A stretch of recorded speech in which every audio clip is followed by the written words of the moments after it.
Welcome to the hottest movie review on the internet today, the A-List Review.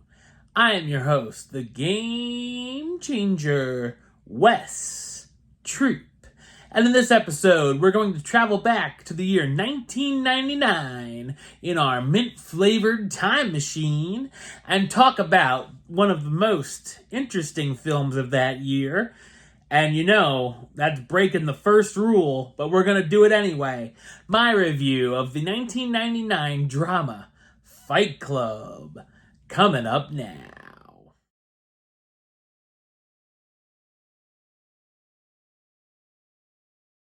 A depressed man who we only know as the narrator is suffering from insomnia.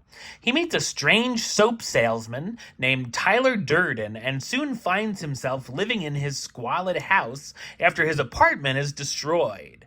The two bored men form an underground club with strict rules and fight other men who are fed up with their mundane lives. Their perfect partnership frays when Marla, a woman that the narrator has gotten to meet in an unusual fashion, attracts Tyler's attention. So what did I think of Fight Club? I thought it's an awesome drama. The film is based on the 1996 novel of the same name by Chuck Palahniuk. It's directed by David Fincher, who's also known for directing films such as Seven, The Game, Panic Room, Zodiac, The Curious Case of Benjamin Button, The Social Network, and Gone Girl.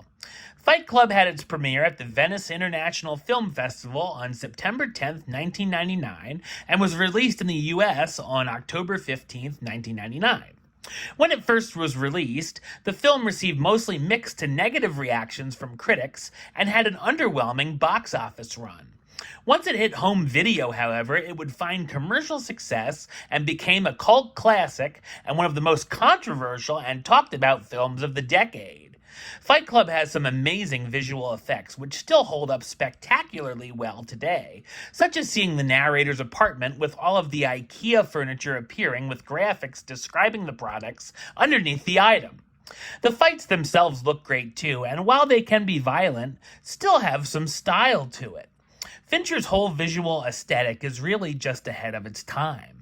The film is a satire with a lot to say, with messages about toxic masculinity and consumer capitalism.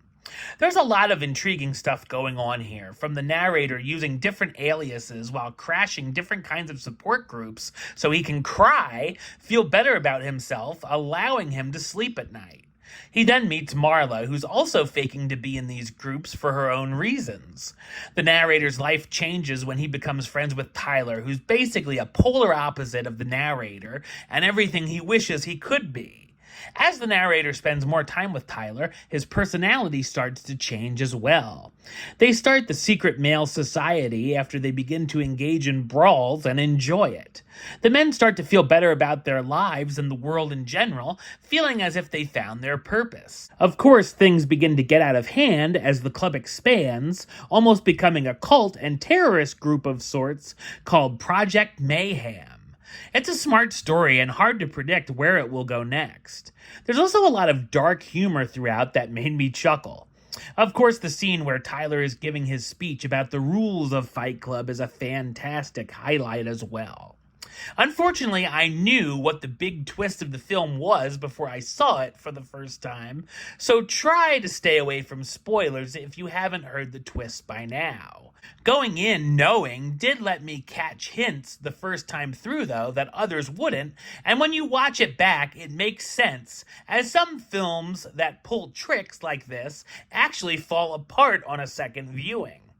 Great performances from the cast, starring Edward Norton as the narrator, the unnamed everyman working a boring office job who's miserable and suffering from insomnia, whose life takes a big turn, Brad Pitt as Tyler Durden, the eccentric soap salesman who begins the Fight Club with the narrator, Helena Bonham Carter as Marla Singer, the uncaring woman the narrator meets at a number of support groups, Meatloaf as Bob Paulson, a member of the testicular cancer support group who befriends the narrator, and Jared Leto as Angel Face, a young Fight Club recruit. The film was nominated for one Academy Award, Best Sound Editing. Fight Club is a clever, dark comedy and psychological drama that certainly packs a punch. Number-wise, I'm going to give it a 10 out of 10, which gives it the A-list rating of A-list approved. That's right, it gets the A-list seal of approval. Alright, well that's the show. I'll be back with another review very soon. But until then, don't forget to like, comment, and subscribe right here on YouTube. YouTube.com/WestsideOf515. Like the show on Facebook, Facebook.com/WestTroopAlist. And of course, you can follow me on the Instagram and Letterboxd at WesAlist. Until next time, Troop out.